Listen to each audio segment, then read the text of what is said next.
Hi Virgo, welcome po sa ating channel at ito ang inyong daily Gabay Tarot reading for December 1, 2024. Please be reminded that kung naka-resonate kayo, comment down. Kung hindi kayo naka-resonate, ibigay niyo po sa iba kasi channel reading po ito. This is for you Virgo ngayon December 1, 2024.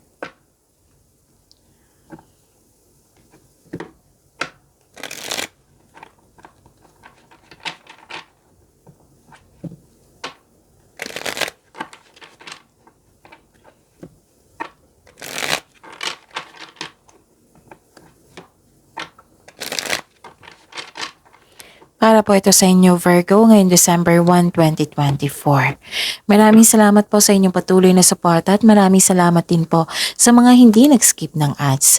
Gamitin ang reading na ito bilang gabay lamang sa mga hindi pa nag-subscribe. Subscribe na po kayo at click bell notification para malaman nyo na may bago tayong video. Para sa mga gusto magpa-reading po, may lumabas dyan sa screen nyo ngayon. Panoorin nyo po at sundin ng instruction. Calling the attention sa mga suki ko dito na Virgo, open na po inyong Monthly Gabay Tarot reading for December 2024. May 6 months from now reading tayo at love life reading po. So message me Virgo for schedule. Maraming salamat po. Spirits guide, mga ganap po para kay Virgo. Ngayon December 1, 2024, may 3 cards po.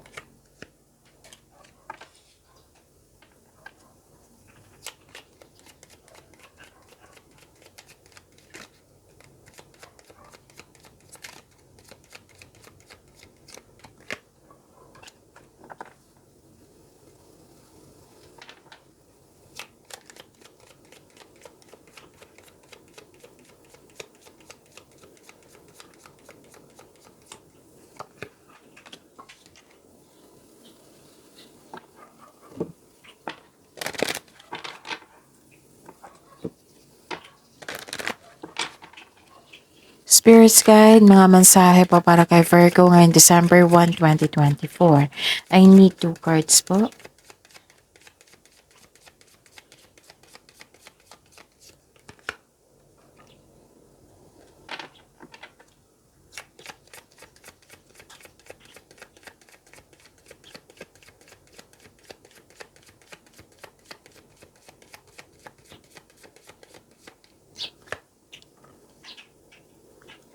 Okay. Virgo. Nakita ko dito, ngayong December 1 ito ha. Virgo, nakita ko dito nagkaroon po ng yung stress kayo sa nakaraan, last day, yesterday, last week. Ngayon nagkaroon na ng recovery. Yes, recovery. Okay na kayo dito. May nagbigay ng support sa inyo. Oo, naggrupo ng tao. Pwedeng family mo ito. Nakikita ko rin dito na may spiritual growth, personal growth. At saka, stop overthinking kasi nakakasama ito sa iyo, okay? And nakita ko dito may reunion, meeting, special event, public event. So, learn to let go. Sabi po ng card dito, letting go. And yun, stand up for all animals.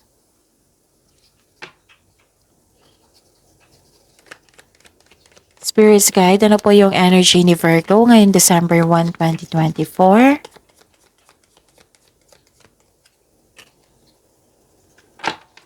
The clarification of this card po.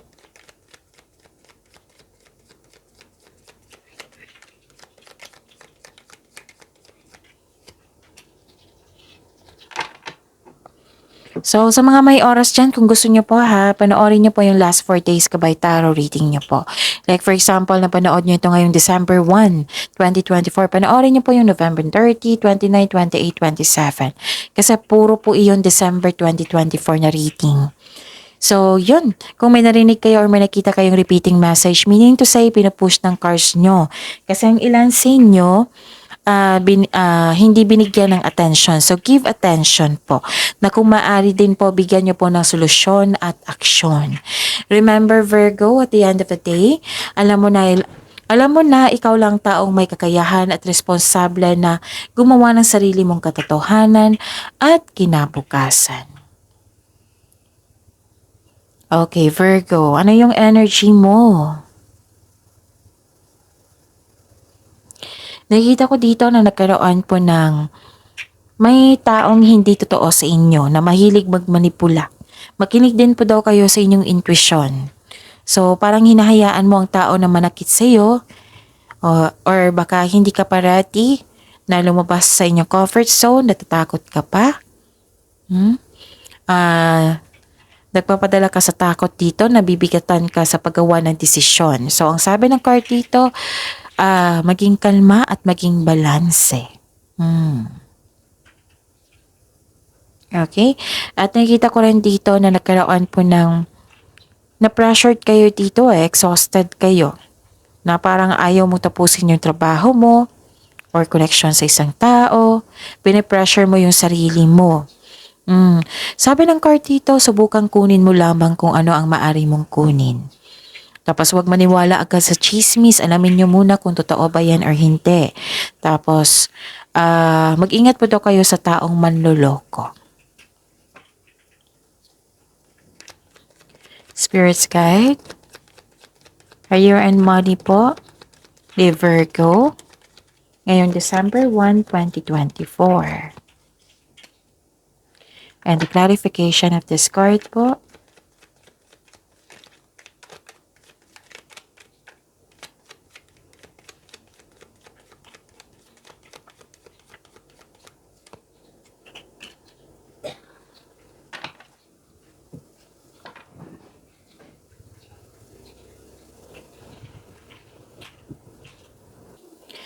okay, sa mga nag-invest dito na mukhang nagkaroon ng mabagal na resulta, oo.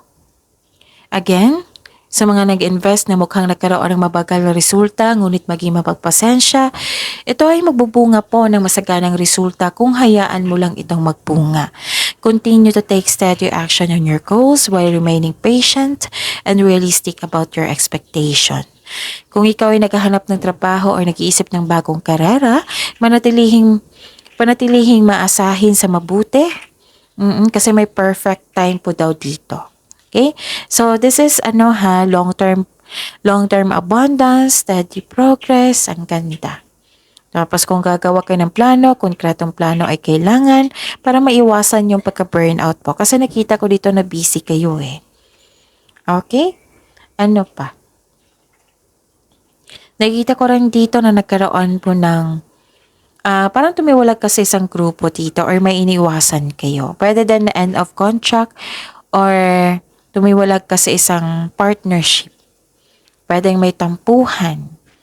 Pwedeng naalala nyo rin to na may sitwasyon or tao na nabigay ka ng time and effort, hindi pala totoo sa iyo, ganon. So, this card asks you to trust your intuition kasi mayroong sekreto po daw na hindi mo pa alam. Kung pwede din alam mo na ito pero inignore mo. So, makinig sa inyong intuition. Spirit's Guide, Love Life, Self-Love, Partnership, and Romance, Virgo, ngayong December 1, 2024. And the clarification of this card po,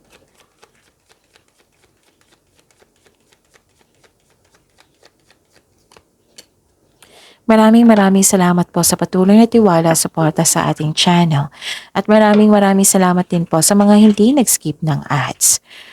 Okay? Wow, ang ganda. Sa mga single dyan, may chance na ma-meet mo na yung new romantic partner mo.